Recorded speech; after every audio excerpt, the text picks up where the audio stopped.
चलिए अब हम लोग 11वां अध्याय, हाँ 11वें अध्याय के लिए मैं सुधीर यादव जी को बुलाना चाह रहा हूँ। हरे कृष्ण कृष्ण कृष्ण हरे हरे,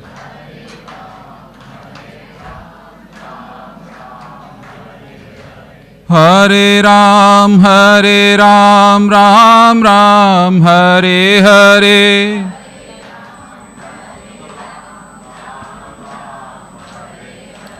हरे कृष्ण कृष्ण कृष्ण हरे हरे,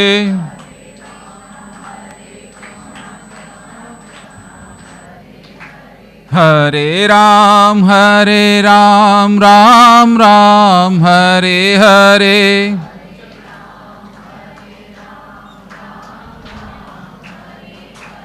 हरे कृष्ण कृष्ण कृष्ण हरे हरे,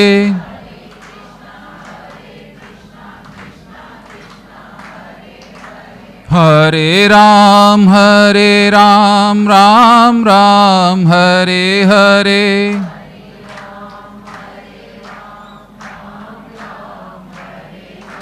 हरे कृष्ण कृष्ण कृष्ण हरे हरे,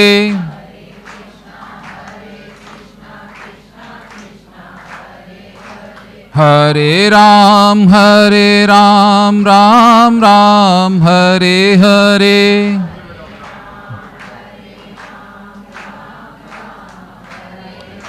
हरे कृष्णा कृष्णाय वासुदेवाय हरिये परमात्मने प्रणतक्लेशनाशाय गोविंदाय नमो नमः। हरि शरणम हरि शरणम। एक बात कहना चाह रहे थे, सुबह की बात से ही है। आपने देखा ये गंडे ताबीज करवाते हैं, कहीं ताबीज वाबीज पहनते हैं कि नहीं? तो वो जो ताबीज बनाने वाला है वो उस ताबीज में क्या बनाकर क्या करके देता है, उसमें कोई कागज वागज कोई मंत्र वंत्र लिख के डालता है ना उसमें, उसको हम हाथ पे बांध लेते हैं और फिर वो कहता है अब तुम्हें ये परेशानी, और ज्यादातर का अनुभव होता है कि वो परेशानियां उसको। तो एक बात बताओ, अभी सुबह ये प्रश्न उठा कि भगवत गीता को हम घर में रखेंगे तो क्या होगा, पढ़ेंगे तो है नहीं, क्या भगवत गीता भगवान की वाणी उस ताबीज बनाने वाले जो है वो क्या कहते हैं उसको, गंडा ताबीज करने वाले जो है ओझा वगैरह, क्या उससे भी कम असरकारक है क्या? मतलब कैसी बात करते हो आप? भगवान की वाणी घर पे रखी और काम नहीं करेगी? वो एक कछुआ पानी में डुबो लेते हैं, उस पर विश्वास है, एक वो फेंग सुई के 2-4 लटका देते हैं, वो काम करेंगे और भगवत गीता काम नहीं करेगी। मतलब कई बार ऐसा लगता है कि हम किस पे शक करते हैं, कौन धक्का दे रहा है? हम ही धक्का दे रहे हैं अपने आप को नरकों की ओर। इतना सा होश नहीं, हम किस पे आक्षेप कर रहे हैं। आप अन्यथा मत लेना जिन्होंने भी पूछा है, पर कम से कम सोचो हम किस पे बात कर रहे हैं। दिल दुखता है जब कोई ऐसी बात करता है तो। मतलब किस पे आक्षेप? जो सब कुछ कर रहा है। कल सर इतना कह रहे थे कि उसकी अहेतु की कृपा है हमारे ऊपर, इसी वजह से हम बिगड़े हुए हैं, इसी वजह से हम आक्षेप लगा रहे हैं उसके ऊपर कि वो क्या क्या कर रहा है, वो हथेलियों में ले रहा है। बच्चा नहीं जानता माँ क्या करती है उसके लिए, खाना ही नहीं खिलाती वो, जैसे कल बता रहे स्वेटर तक बुनती है, उसको सर्दी का एहसास नहीं है। भगवान कितनी कृपा कर रहे हैं हम पर कि हमें पता ही नहीं, हमें होश ही नहीं, हम इतने मदहोश हो रहे हैं। जब हमें सब कुछ आराम से मिलता है ना, बंगला गाड़ी सब मिल गए, तो हमें लगता है ये तो मैंने ही कमा लिया। वो पीछे से छुपा हुआ जो उसका काम कर रहा है, स्वामी जी कहते हैं वो इतना छुपकर काम करता है कि लेने वाला ये मान बैठता है कि मैंने ही बनाया है इसको। तो ऐसा भगवान की वाणी है, इस पे विश्वास करें, क्योंकि श्रद्धावान लभते ज्ञानम।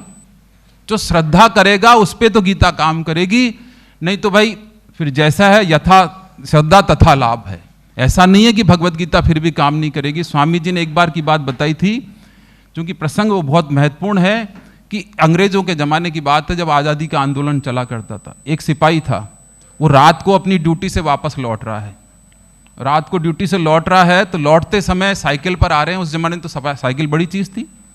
साइकिल पे लौटते हुए आ रहा है, तो रास्ते में उसको एक बहुत सुंदर सी युवती मिल जाती है। तो वो कहती है मैं यहाँ अकेली जंगल में रह गई, रास्ता भूल गई, क्या तुम मुझे अपने साथ ले चलोगे आज?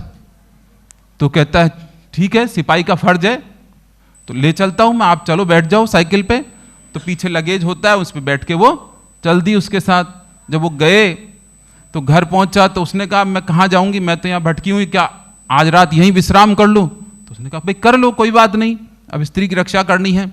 अब वो वहाँ रहती है तो उसके साथ प्रेम हो जाता है। अब वो उसके साथ रहती है, वो रोज रात को आने लग गई और सुबह उठकर चली जाती। कुछ समय की बात है कि एक दिन ऐसा हुआ कि बत्ती जली हुई थी, तो उसने सिपाही ने उसको बोल दिया थोड़ा बत्ती बंद कर देना। तो अब उसने वहीं से लेटे लेटे उस लालटेन को, और वो इतना लंबा हाथ हो गया, 10 फुट लंबा। अब हालत उस आदमी की क्या होगी?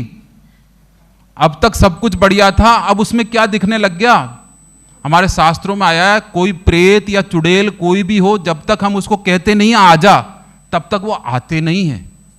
भाई जी की भी घटना ऐसी, तो वो आते नहीं है, तो अब वो आ गया, बुला तो लिया, अनजाने में ही सही, मुसीबत तो मोल ले ही ली। अब जब घर ले आए, आ गई, अब क्या करें? अब वो कहती है कि उसको भी पता लग गया चुड़ैल को, इसका मेरा असली रूप मालूम पड़ गया। अब वो कहती है उसको, यदि तूने ये बात किसी को बताई तो मैं तुझे जान से खत्म कर दूंगी। अब वो अंदर ही अंदर घुट रहा है उस बात से। वो रोज आती है अभी भी, पर अब उसकी जान सूख रही है, उसका खाना हराम हो गया, खाना नहीं भा रहा, तबीयत खराब रहने लग गई, अनमना होने लग गया, ड्यूटी में मन नहीं लग रहा, अफसर के यहाँ डांट पड़ रही है, रोज उसकी हालत खराब होती जा रही है। तो एक दिन वो वैसे ही वैद्य जी के यहाँ पहुंच गया। वैद्य जी से कहा वैद्य जी कोई औषधि दे दो, आजकल तो भूख ही नहीं लग रही, चित्त बहुत अनमना है। अब वो असली बात तो बताए नहीं, क्योंकि बता ही नहीं सकता। तो वैद्य जी कहते हैं कोई बात नहीं, ये पुड़िया ले लो, 3 पुड़िया बना के दे रहा हूँ, सुबह दोपहर शाम, पेट वेट सही हो जाएगा, भूख लगने लग जाएगी, और चिंता मत करो, भगवान पे भरोसा करो। पुड़िया बना के दे दी, और वो पुड़िया बना के अपनी जेब में रख के ले आया, अभी रात को सोते समय लेनी है। अब जैसे ही रात हुई, वो चुड़ैल आई। चुड़ैल आई, आते उसने बोला अरे ये तेरी जेब में क्या है, इसको निकाल बाहर कर। करे क्यों? कि निकाल निकाल जल्दी कर, घर से बाहर फेंक के आ इसको। वो कहता नहीं निकालो, उसको लगा कुछ पीछे हट रही है ये, मैं आगे बढ़ा, ये पीछे हटी, आज पहली बार ऐसा हो रहा है, ये हिचक रही है मेरे पास आने में। तो वैद्य जी ने कोई काम की दवाई दी है, इसका मतलब वैद्य जी ने बिना बताए मेरी नब्ज से ही मेरी समस्या समझ ली। तो वो कहता है नहीं, मैं इस दवा को तो नहीं फेंकूं, कि मार दूंगी, मार दे आज तो, वैसे ही मरण बराबर ही जीवन हो रहा है। तो आती है, अब वो देखती है ये तो और आगे बढ़ा, तो वो पीछे हटती है, फिर सिपाही आगे बढ़ा, फिर वो पीछे हटती है, वो घर से निकल जाती है। उसने देखा आज वैद्य जी ने सही मिले। हमारे यहाँ कहा जाता है कि वैद्य जी नवस देख के बीमारी पकड़ लेते हैं, वैद्य जी ने तो प्रेत की बीमारी पकड़ ली, आज तक तो शरीर की बीमारी समझी थी। वो बहुत राजी होता है, एक पुड़िया तो लेता ही है रात को, और पर उस दवा को अपने पास ही रखता है। और दूसरे दिन वैद्य जी के पास पहुंचता है, वैद्य जी आपका बहुत बहुत धन्यवाद, आपने मेरा जीवन बचा लिया। आपको कैसे पता लगा कि मेरे को ये बीमारी है? कि भाई कैसी बीमारी? कि प्रेत बाधा वाली जो बीमारी हो गई थी, चुड़ैल मेरे पीछे पड़ गई थी। कहता मैंने तो ऐसी कोई दवा दी नहीं। कि आपने पुड़िया दी है महाराज, उस पुड़िया के पास नहीं आ रही वो, कि दिखा दे के पुड़िया। और पुड़िया देखती है वो वैद्य जी पुड़िया देखते हैं, तो पुड़िया में क्या निकलता है? कोई गीता का पढ़ा हुआ पन्ना था, और उसमें श्लोक लिख रहा था भगवत गीता का, जो आज नित्य स्तुति में हम पढ़ेंगे। आज की स्तुति में वो श्लोक है, कौन सा संज्ञा सर? 11.15। अभी आएगा जब तो बता देंगे, देख के बता देंगे, नंबर बाई चांस याद नहीं रहा। वो श्लोक था भूतानाम चारों दिशो द्रवंती सर्वे नमस्, ऐसा कुछ है, दिशो द्रवंती वाला श्लोक है। किताब हो तो दे दो, मैं ये रहा। याद है किसी को?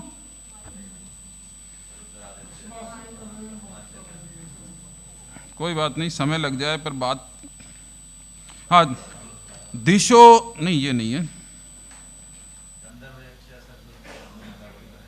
हाँ हाँ 22वां है क्या? अच्छा, एक सेकंड।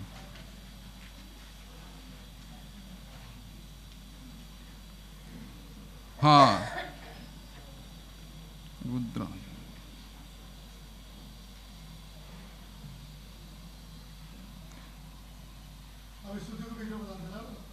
कोई बात नहीं सर, चलो सर कह रहे हैं तो बाद में बात कर लें। हाँ, तो बात आ रही है कि उस श्लोक को, वो पन्ना उसमें रखा हुआ है, वो गीता की कोई पुरानी किताब होगी, उसमें वो श्लोक लिख रहा, यानी गीता की वो पर्ची क्या वो ताजबीज से कम साबित हुई क्या? तो गीता को हम घर में रखें तो आज नहीं तो कल काम करेगी, अप्रत्यक्ष रूप में तो वो हर समय काम कर रही है। स्वामी जी ने तो यहां तक कह दिया कि ये साधक संजीवनी यदि मेरे आपके घर में रखी है तो मैं स्वयं उपस्थित हूं आपके घर में। वैसे संत किसी के घर आते नहीं है बुलाने पर देखो स्वामी जी के खुद के वचन है कि जिसके पास साधक संजीवनी है उसके घर में मैं सदा उपस्थित हूं। जिस घर में संत रहें उस घर में कोई समस्या आ सकती है? तो आप भगवत गीता बिल्कुल निसंकोच रखें, ये कारगर नुस्खा है। जी बहन जी,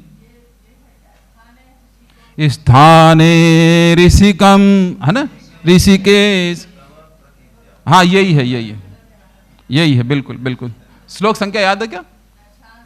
रक्षांसि भीता निदिशो द्रवंती सर्वे नमस्यांति चतुष, यही है श्लोक 11वें अध्याय का 36वां श्लोक, है ना।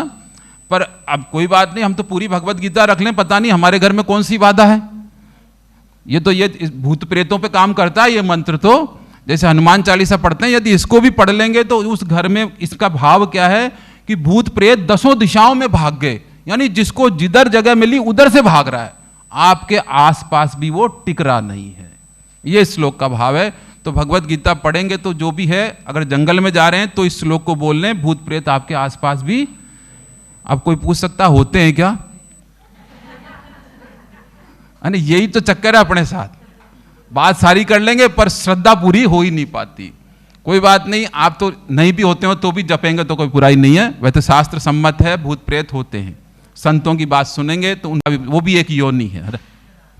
तो आज की बात करते हैं अपन, जो आज चल रहा है। अभी अभी जो हमने देखा, आज भगवान बहुत गोपनीय बातें कर रहे हैं, बहुत गूढ़ बातें कर रहे हैं भगवान। कहां से शुरू हुआ पहला अध्याय जो 9वां शुरू हुआ? राज विद्या राजगुह्य योग। राज विद्या राजगुह्य योग, बहुत गोपनीय बात है। जब गोपनीय बात आती है तब भाव जो भगवान प्रकट करते हैं वो विशेष होते हैं। स्वामी जी कहते हैं कि गीता में जो अध्याय भगवान ने स्वयं अपनी तरफ से बोले हैं वो बहुत विलक्षण है। विलक्षण क्यों है? क्योंकि जो बात हमारी मन बुद्धि में उठ ही नहीं सकती, वो प्रश्न आ ही नहीं सकता, जो हम कर ही नहीं सकते जो प्रश्न, उसका उत्तर हमको कौन देगा? वो देगा जो जानता है, जो देना चाहता है। सोई जाने जेव देहि जनाई, वही जान पाता है जिसको वो जनाता है। तो भगवान अर्जुन को जनाना चाहते हैं, इसलिए भगवान ने कहा अर्जुन ये परम ज्ञान और विज्ञान सहित ज्ञान मैं तुझे फिर देता हूं। परम ज्ञान देने की बात कर रहे हैं। परम वही होता है जो हमारी मन बुद्धि के पकड़ में नहीं आ सकता। वो परम नहीं है जो मन बुद्धि के पकड़ में आ जाए, वो तो अपरा ही है। जैसे परा और अपरा विद्या पढ़ते हैं 7वें अध्याय में, तो परा यानी जो परम है वही परा है। तो यहां भगवान इस 10वें अध्याय में अर्जुन को बहुत सारी अपनी विभूतियां बताते हैं कि तू अर्जुन मुझे यहां देख सकता है, वहां देख सकता है, पेड़ों में मैं हूं, वृक्षों में मैं हूं, है ना, जानवरों में मैं हूं, जो अलग अलग तरह से भगवान 20 आप पुस्तक से पढ़ेंगे तो देखना। तो इसका भाव क्या निकल के आया अंत में कि भगवान कह रहे हैं अर्जुन ये तू जगह जगह मुझे क्या देख रहा है? ये सब कुछ लेकर मैं अपने आप बैठा हूं अपने शरीर में। ये देखो आपके सामने चित्र बन रहा है। ये चित्र में क्या करें? भगवान इस सृष्टि में है और ये सृष्टि भगवान में है। भगवान ने अपना मुंह खोलकर बता रहे हैं, तो क्या बता रहे हैं कि ये सृष्टि भगवान के अंदर है। माता कौशल्या को भी बताई, माता यशोदा को भी बताई, तो मेरे अंदर है। तो और भगवान कहाँ है? ये बड़ी अजीब बात है कि भगवान में सृष्टि भी है और सृष्टि में भी भगवान है। दोनों ही बात बुद्धि से तो पकड़ में नहीं आएगी। है तो परम बात, तो बुद्धि लगाओ मत, भगवान जैसा कह रहे हैं वैसे मान लो। मानने में बुराई नहीं है। आप कहोगे वाह साहब अंधविश्वास सिखा रहे हो आप, तो आप आज तक अंधविश्वास के भरोसे ही यहां तक पहुंचे हो। करते हो कि नहीं? दीन दुनिया में जब रहते हैं अपन अंधविश्वास करें कि नहीं अपन ने? या कोई कहेगा नहीं मैं तो सब कुछ जानकर ही किया है। अच्छा, सबसे बड़ा प्रमाण माँ बाप का टेस्ट किसने कराया कि ये मेरे माँ बाप हैं या नहीं? डीएनए टेस्ट कराया किसी ने? माना ही है माँ बाप को। तो माँ बाप को मानने से हमारा लालन पालन हुआ कि नहीं, प्रेम हुआ कि नहीं, उनकी बात मानने से हमारा कल्याण हुआ या नहीं, जीवन में हम आगे बढ़े या नहीं। तो जब माँ बाप की बात मानने पे श्रद्धा पूर्वक, तो भगवान की बात मानेंगे तो क्या कल्याण नहीं होगा? भगवान परम बात कह रहे हैं, इसलिए बुद्धि वहां तक नहीं पहुंचेगी। कुछ बातों को मानना जरूरी है और हम मान मान कर ही यहाँ तक पहुँचे हैं। आज जो ग्रेजुएट हुए हैं, हमने सबने पढ़े हैं विज्ञान में, इलेक्ट्रॉन, प्रोटॉन, न्यूट्रॉन, देखे हैं क्या किसी ने? फिर क्यों लिखा है परीक्षा में इलेक्ट्रॉन ऐसा होता है, प्रोटॉन ऐसा होता है? बिना देखे ही तो लिख दिए तो पास हुए ना, ग्रेजुएट हो गए ना, नौकरियां लग गई, आराम से व्यापार कर लिया, समाज में इज्जत पाई। तो भगवान की बात मानेंगे तो क्या कल्याण नहीं होगा, पास नहीं होंगे? इस जीवन के एग्जाम में हम जरूर पास होंगे यदि भगवान की बात मानेंगे तो। और मनमाना आचरण करेंगे तो पतन में जाएंगे। भगवान अर्जुन तक को यह चेतावनी दे देते हैं गीता में, 18वें अध्याय का 58वां श्लोक देखेंगे। भगवान कहते हैं यदि अहंकार के आश्रित होकर तू मेरी बात नहीं मानेगा ना अर्जुन, तो तेरा पतन हो जाएगा। जिसके लिए सब कुछ कर रहे हैं उसको भी चेता रहे हैं। क्यों चेता रहे हैं? क्योंकि भगवान ने एक बहुत अजीब बात करी है हम जीवों के साथ कि उन्होंने हमें नया कर्म करने की स्वतंत्रता दे रखी है। हम अपने जीवन का निर्णय खुद करें, ये भगवान ने हमारे हाथ में दे दिया। और ये बहुत बड़ी उपहार भी है, तो बहुत बड़ा हमारे साथ अभिशाप भी साबित हो जाता है। हमारे पास स्वतंत्रता है ना, हम चाहें तो चलें भगवान की तरफ, चाहें तो इनकार कर दें। भगवान उसका कुछ नहीं मानते, कोई अच्छा ना मानते ना कोई बुरा मानते। तो हम इनकार करते हैं तो भगवान करें यदि अहंकार के आश्रित होगा, मेरी बात नहीं मानेगा तो पतन होगा अर्जुन, मैं तेरे भी रक्षा नहीं कर पाऊंगा। तो भगवान को मानना तो पड़ेगा, है ना। बड़ी बड़ी बातें नहीं, भगवान की एक छोटी सी कहानी आती है गीतों में, पुस्तकों में, कि एक बार जो है भगवान जो है यमुना के किनारे अपनी मम्मी के साथ गए। आजकल तो मम्मी बोलते हैं ना, माँ यशोदा के साथ गए। तो माँ यशोदा के साथ गए और वहाँ दीपदान की प्रथा उस दिन हो रही थी। तो दीपदान किया साहब, सबने, गोपियाँ वगैरह सब कर रही। तो कृष्ण जो है देख रहे, थोड़ी देर आगे बैठ गए, क्या कर रही है माता। तो उन्होंने क्या, छोटी सी एक डंडी ले ली और जिस दीपक उनकी तरफ आता उसको क्या करते, पकड़ते और अपने बाहर निकाल के रख लेते। माँ ने कहा अरे बेटा सब लोग दीपदान कर रहे हैं, तू ये क्या कर रहा है? कि मैं इन दीपकों को डूबने से बचाऊंगा माँ। अरे तू किस किस को बचाएगा? यहाँ तो हजारों कि जो मेरी तरफ आ जाएगा। तो आप डूबने से बचना चाहते हो तो उसकी तरफ जानना तो पड़ेगा। भगवान भी गीता में, राम सुंदरकांड में यही कहते हैं, सन्मुख हो ही जी मोई जबई। जब तक हम सम्मुख नहीं होंगे भगवान हमारी स्वतंत्रता का हनन नहीं करते हैं, इसलिए हमारे ऊपर जिम्मेदारी है। तो भगवान ने कहा उद्रेत आत्मना आत्मानम न आत्मानम अवसादित। अर्जुन अपना उद्धार करो, अपना पतन मत करो। सब कुछ खोल के रख दिया, फिर भी शंका करेंगे तो अपना पतन कर लेंगे। कुछ चीजें ऐसी होती है जो मानने में ही भलाई होती है, और ऐसा मत समझें कि अध्यात्म में ही मानना पड़ेगा। जीवन में बहुत कुछ मानकर हम यहाँ तक पहुंचे हैं, तो कभी हम विफल नहीं हुए हैं जीवन में, तो आगे भी नहीं होंगे, ये विश्वास रखें। भगवान ने हमारी उंगली पकड़ी है। हमारे तो हम तो जैसे कल बात हो रही थी, बहन जी भी कह रही थी, माता जी भी कह रही थी कि हम तो कोई आना ही नहीं चाहते थे, फिर भी आना पड़ा ना। क्यों? जब भगवान किसी को खींचते हैं तो आते हैं। पर भगवान बस इतना ही करते हैं, लाते हैं, अपनी बात सुनाते हैं, अब मानो या न मानो। भगवान गीता में अर्जुन तक को कह देते हैं यथेच्छसी तथा कुरु, तेरी जो मर्जी हो अर्जुन वो कर। तब सुन लिया, बाकी अपनी मर्जी हो तो करो, नहीं तो करते आए हैं। 2 दूनी 4 तो जिंदगी हो गई, करते करते और कर लेंगे, फिर आएंगे, फिर करेंगे, फिर आएंगे, फिर करेंगे, कोई श्रृंखला रुकेगी नहीं। चेताते हैं आदि शंकराचार्य, पुनरपि जननम पुनरपि मरणम पुनरपि जननी जठरे शयनम। यही चक्र चलता रहेगा, कभी भी हम पास नहीं हो पाएंगे। और भगवान को कोई जल्दी नहीं है। फिर बैठ बेटा 5वीं क्लास में, फिर बैठ। अब जल्दी अपने को है, परेशानी अपने को है तो आगे बढ़ो, और नहीं है परेशानी तो जैसे मर्जी जियो, स्वतंत्रता अपने हाथ में है, भगवान किसी का वो नहीं रोकते। तो भगवान अपनी बहुत सारी विभूतियां बताई। और अर्जुन देखो, अब ये अर्जुन में ये बुद्धि नहीं है कि वो भगवान से ये कह दे कि आप मुझे अपने विश्व रूप का दर्शन करा दो, पर भगवान खुद ही उसको प्रस्तुत कर रहे हैं अपने आप को कि अर्जुन ये सब कुछ मेरे भीतर है, ये सब कुछ मेरे भीतर समाया हुआ है। तो अब अर्जुन कहता है भगवान से, हे नाथ, अगर ये सब कुछ आपका पास है और आप यदि मुझे योग्य समझते हो, देखो क्या आ रहा है श्लोक, हे प्रभु मेरे द्वारा आपका वह ऐश्वर्य रूप देखा जा सकता है। कौन सा ऐश्वर्य रूप? जो सब ये आपने बताया कि पेड़ पौधे सब, जंगल पशु वगैरह सब आप में है, ऐरावत वगैरह जो भी विशेष, अर्जुन भी आप में है, कृष्ण भी आप में, सब आप में है। तो ये कैसा है ये आपका रूप, अगर मेरे द्वारा देखा जा सकता हो। देखो अब अर्जुन की इस अध्याय के बाद भाषा शैली बहुत बदल गई है। अर्जुन पहले पूछ रहे थे, अब केवल रिक्वेस्ट कर रहे हैं, यदि आप उचित समझो और मेरे को पात्र मानते हो, अगर आप मुझे योग्य समझते हो तो हे नाथ, आप मुझे अपना वो योगेश्वर रूप अपना वो अविनाशी स्वरूप मुझे एक बार दिखा दीजिए। इतनी सी रिक्वेस्ट कर रहा है अर्जुन। और भगवान क्या कह रहे हैं, देखो हे प्रथानंदन, अब मेरे अनेक तरह के, अनेक वर्णों के, रंगों आकृतियों वाले कितने रूप देख, सैकड़ों हजारों अलौकिक रूपों को देख। विभूति योग में जब अर्जुन ने कहा भगवान मुझे आप अपनी सारी विभूतियां बता दो, तो भगवान वहां इतना ही कहते हैं, अर्जुन मैं केवल मुख्य मुख्य विभूतियां बताऊंगा, क्योंकि मेरी विभूतियां अनंत हैं, मेरी विभूतियां कहीं नहीं जा सकती। संत महात्मा तो कहते हैं कि मिट्टी के कण गिने जा सकते हैं, पर भगवान की विभूतियां तो ऐसी अनंत विभूतियां कैसे दिखाए। अब ये बड़ी दिक्कत आती है, यहां जो भगवान की कृपा हो रही है अर्जुन के ऊपर, ये बहुत विलक्षण है कृपा। हमको ऐसा लगता है कई बार ये अर्जुन पे ही कृपा कर रहे हैं भगवान, हम पे क्यों नहीं करते? अर्जुन पे क्यों कर रहे हैं, हम पे क्यों नहीं कर रहे हैं? जो सबका आसरा छोड़कर भगवान का आसरा लेता है।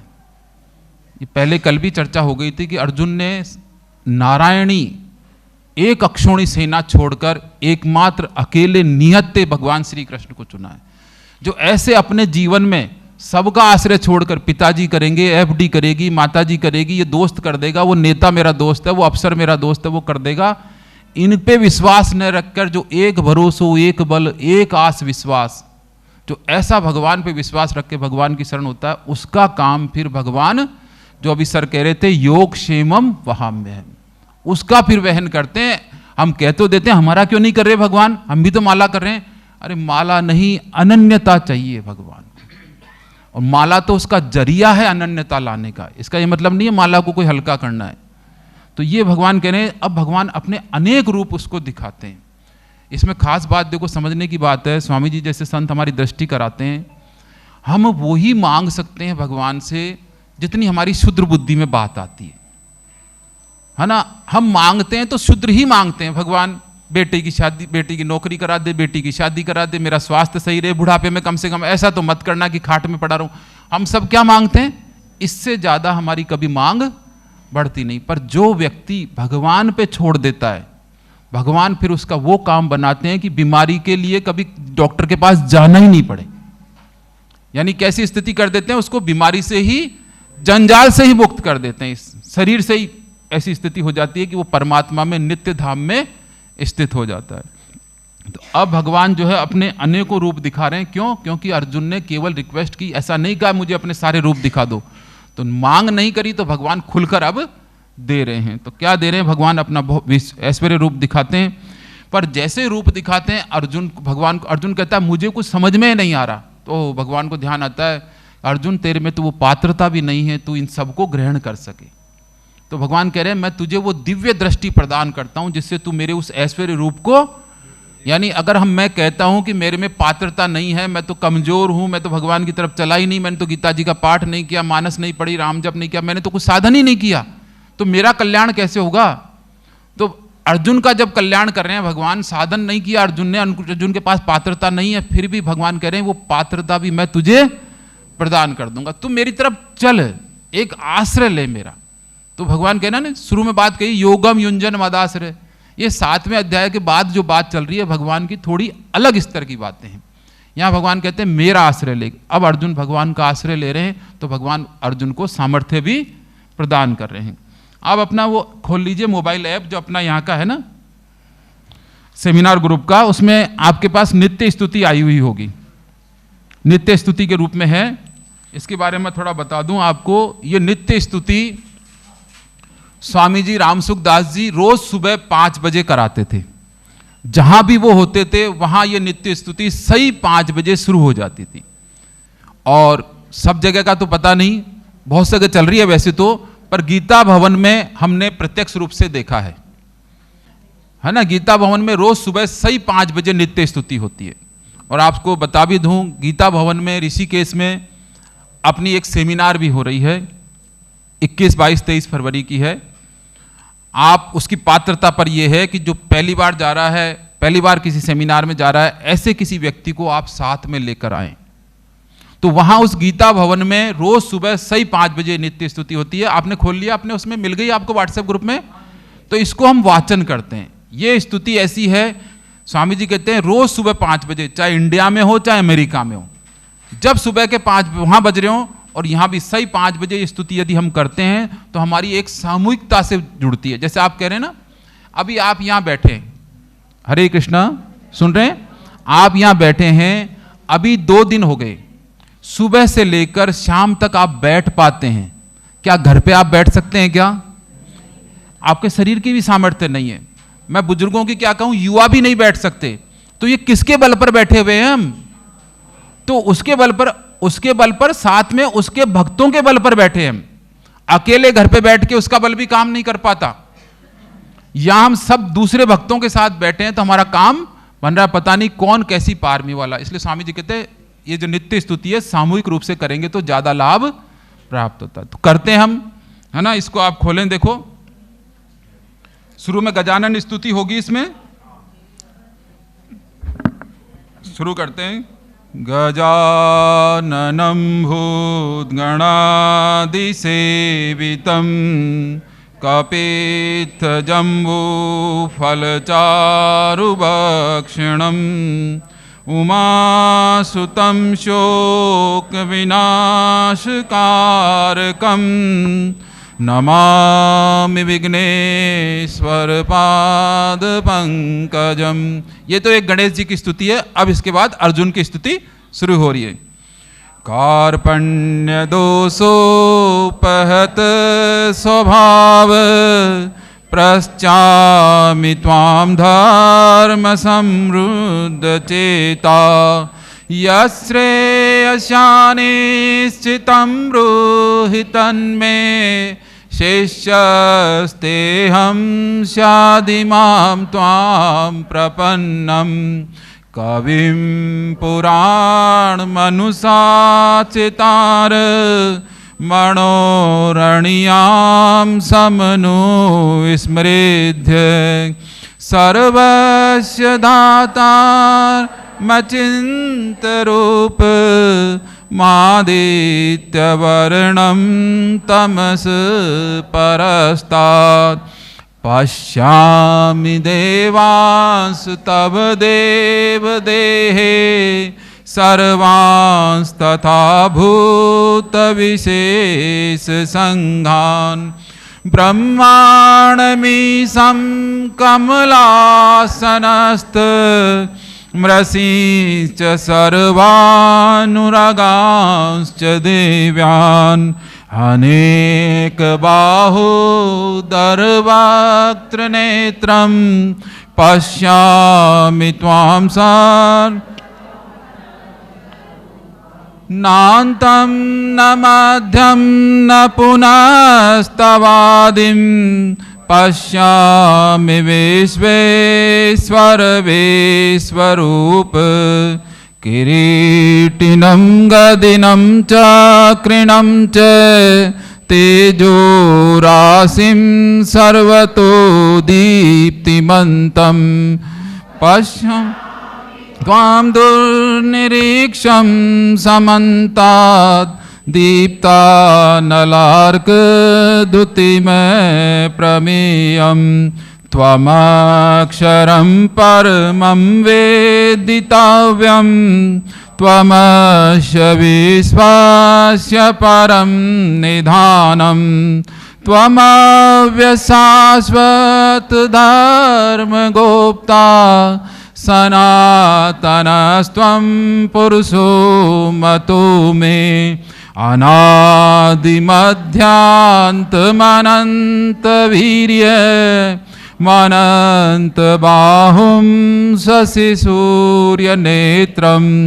पश्यामि त्वां दीप्तहुताशवक्त्रं स्वतेजसा विश्वमिदं तपन्तं द्यावा पृथिव्योरिदमन्तरं हि व्याप्तं तवैकेन्दिशस्य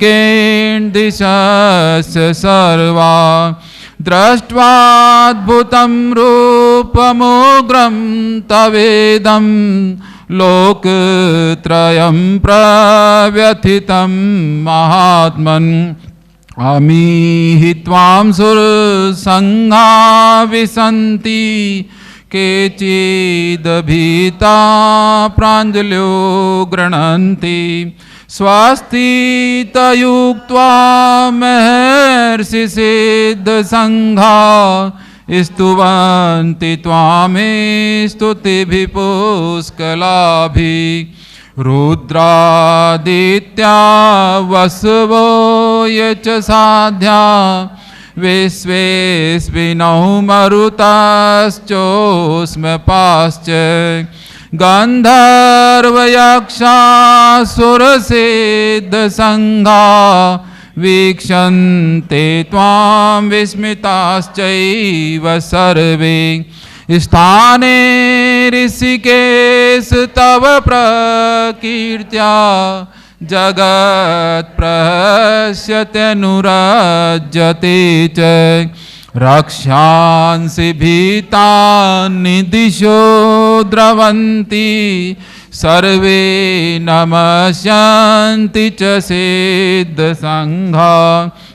कस्मात् तेन न मेरन्महात्मन्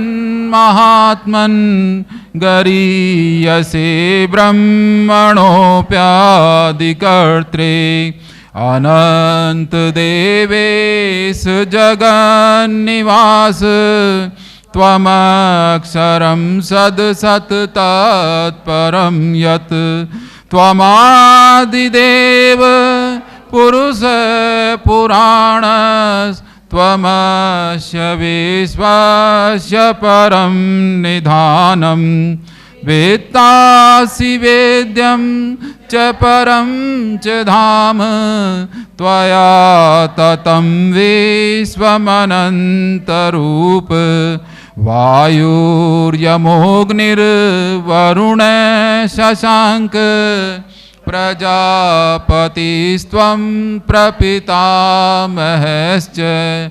नमो नमस्तेऽस्तु सहस्रकृतव पुनश्च भूयोऽपि नमो नमस्ते न मे पुरस्तादथ पृष्ठतस्ते नमोऽस्तु ते सर्वत एव सर्व अनन्तवीर्यामितविक्रमस्त्वं सर्वं समाप्नोषि ततोऽसि सखेति मत्वा प्रसवं यदुक्तं हे कृष्ण हे यादव हे सखेति अजानता महिमानं तवेदं मया प्रमादात् प्रणयेन वापि यच्चावहासार्थमसत्कृतोऽसि विहारशय्यासनभोजनेषु एको अथवाप्यच्युत तत्समक्षं तत्क्षामये त्वामहं प्रमेयं पितासि लोकस्य चराचरस्य त्वमस्य पूजस्य न त्वत्समोऽस्त्यभ्यधिक कुतोऽन्यो लोकत्रयेऽप्यप्रतिमः प्रभाव तस्मात् प्रणमय प्रणिधाय कायं प्रसादये त्वामहमीशमीढ्यं पितेव पुत्रस्य सखेव सख्यो प्रिय प्रिययार्हसि देव सोढुं त्वमेव माता च पिता त्वमेव त्वमेव बन्धुश्च सखा त्वमेव त्वमेव विद्या द्रविडं त्वमेव त्वमेव सर्वं मम देव देव हरिशरणं हरिशरणं हरि शरणम हरि शरणम हरि शरणम हरि शरणम हरि शरणम हरि शरणम। हरे कृष्ण। आप सही सुबह 5 बजे ये नित्य स्तुति कर सकते हैं, परंतु कुछ लोग ऐसे हो सकते हैं जिनको सुबह में दिक्कत हो तो दिन में एक बार कभी भी कर सकते हैं। भगवान से हमारा संबंध देश काल से भी बंधे हुए जरूरी नहीं हो, करें तो बहुत अच्छी बात है, नियम की पालना करना चाहिए, परंतु नहीं कर सकें तो न पढ़ने से अच्छा है चाहे किसी भी समय पढ़ लें, है ना, ये बात जरूरी है। जैसे कई बार शुरू में भी बात हो रही थी भगवान का नाम कब लें कब नहीं लें, इसमें कई तरह के प्रश्न उठते हैं, पर जीवन के दूसरे काम करने में हम कभी प्रश्न नहीं उठाते। तो इसलिए भगवान नाम हर जगह करना सीधा सा नियम है। भगवान नाम जप के लिए जहां मौत आ सकती हो वहां भगवान नाम सबसे ज्यादा जरूरी है। अब आप कहेंगे मौत कहां आती है? कोई ऐसी जगह है जहां मौत नहीं आती हो? कोई ऐसा समय है जब मौत नहीं आती हो? कोई ऐसी अवस्था है उम्र की जब मौत नहीं आती हो? तो भगवान कह रहे हैं अंत काले च मामेव स्मरण मुक्त्वा, अंत काल में यदि मेरा नाम नहीं लिया तो फिर सारी जीवन लिया भी हो तो उसका उतना फर्क नहीं पड़ेगा। तो अंत काल में नाम आ जाए इसके लिए हर समय नाम, कोई विधि निषेध नहीं, नायक नहीं नायक, चाहे गटर में भी बैठे हैं तो भी, क्या वहां मौत नहीं आती है? तो इसका मतलब अब दिमाग कितने भी प्रश्न उठाएं उनको हटा दें, भगवान नाम के लिए कोई समय नहीं है। हर देश हर काल हर परिस्थिति में भगवान नाम सीधा सा नियम है। ये देख लो यहां मौत आ सकती है क्या? जहां आ सकती है वहां भगवान का नाम। हरे कृष्णा। चाय टी ब्रेक के लिए समय है क्या सर? हो गया तो ठीक है फिर। हाँ सर।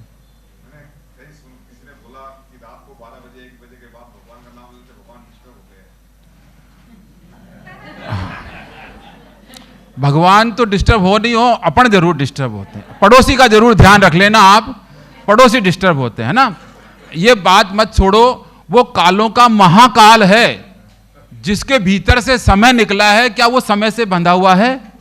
वो नहीं है। पर पड़ोसी पे कृपा करना, रात को उठ के ऐसा नहीं करना अपन को, वो पड़ोसी के लिए है। कुछ संत महात्मा ऐसी बात इसलिए कह देते हैं कि हम कोई समय नहीं देखें और पड़ोसी को परेशानी हो जाए। तो पड़ोसी की परेशानी तो बचाना, पर भगवान नाम में समय को कोई बाधा मत मानना। आप कहेंगे रात को, मैंने तो संतों के मुंह से सुना है जो रात को भगवान का नाम लेता है वो ज्यादा कारगर होता है, क्योंकि उस समय संसार के काम धाम, संसार के डिस्टर्बेंस खत्म हो जाते हैं। हरे कृष्णा। अब